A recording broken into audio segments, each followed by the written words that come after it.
In this video, I'm going to show you how you can easily make a photo album cover on your iPhone. Be sure to watch the video to the very end so you don't make any mistakes, and of course do not forget to like this video and subscribe to my channel. Thanks guys. So let's get started, and first off, open up Photos app and then head over to Albums. That's where we can find our albums. We can swipe left or right to see all of them. Also, we can tap at See All. And now, as you might have noticed, it is showing some pictures as a cover photos for each particular album. And let's say you would like to change one.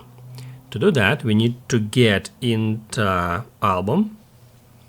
And now we are able to set any picture from that album as a cover photo. To do that, just long press on it